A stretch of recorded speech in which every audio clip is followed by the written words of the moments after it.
परमात्मा और किसान। एक बार एक किसान परमात्मा से बड़ा नाराज हो गया। कभी बाढ़ आ जाए, कभी सूखा पड़ जाए, कभी धूप बहुत तेज हो जाए, तो कभी ओले पड़ जाएं। हर बार कुछ न कुछ कारण से उसकी फसल थोड़ी खराब हो जाए। एक दिन बड़ा तंग आकर उसने परमात्मा से कहा, देखिए प्रभु, आप परमात्मा हैं, लेकिन लगता है आपको खेती बाड़ी की ज़्यादा जानकारी नहीं है। एक प्रार्थना है कि एक साल मुझे मौका दीजिए, जैसा मैं चाहूँ वैसा मौसम हो, फिर आप देखना मैं कैसे अन्न के भंडार भर दूंगा। परमात्मा मुस्कुराए और कहा, ठीक है, जैसा तुम कहोगे वैसा ही मौसम दूंगा, मैं दखल नहीं करूंगा। अगले दिन जब खाने का वक्त हुआ तो बेटे ने एक पुरानी मेज को कमरे के कोने में लगा दिया। अब बूढ़े पिता को वहीं अकेले बैठकर अपना भोजन करना था। यहाँ तक कि उनके खाने के बर्तनों की जगह एक लकड़ी का कटोरा दे दिया गया था, ताकि अब और बर्तन न टूट फूट सकें। किसान ने गेहूं की फसल बोई। जब धूप चाही तब धूप मिली, जब पानी तब पानी।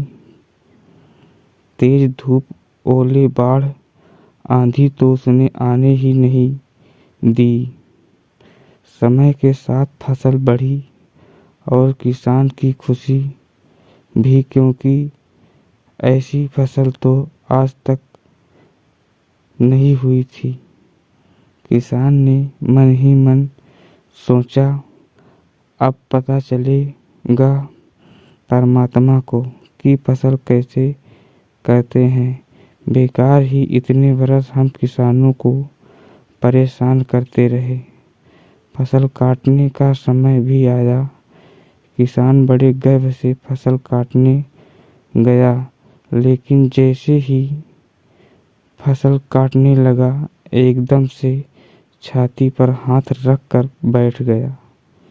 गेहूं की एक भी बाली के अंदर गेहूं नहीं था।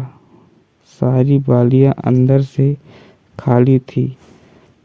बड़ा दुखी होकर उसने परमात्मा से कहा, प्रभु, ये क्या हुआ? तब परमात्मा बोले, ये तो होना ही था। तुमने पौधों को संघर्ष का जरा सा भी मौका नहीं दिया। न तेज धूप में उनको तपने दिया, न आंधी ओलों से जूझने दिया। उनको किसी प्रकार की चुनौती का एहसास जरा भी नहीं होने दिया।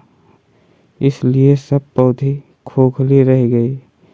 जब आंधी आती है, तेज बारिश होती है, ओले गिरते हैं, तब पौधा अपने बल से ही खड़ा रहता है।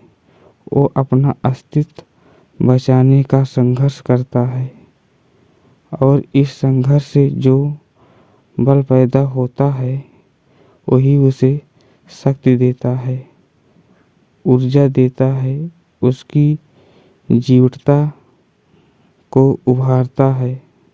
सोने को भी कुंदन बनने के लिए आग में तपने, हथौड़े से पीटने, गलने जैसी चुनौतियों से गुजरना पड़ता है, तभी उनकी स्वर्णिम आभा उभरती है, उसे अनमोल बनाती है। उसी तरह जिंदगी में भी अगर संघर्ष न हो, चुनौती न हो, तो आदमी खोखला ही रह जाता है। उसके अंदर कोई गुण नहीं आ पाता। ये चुनौतियाँ ही हैं जो आदमी रूपी तलवार को धार देती हैं और उसे सशक्त और प्रखर बनाती हैं।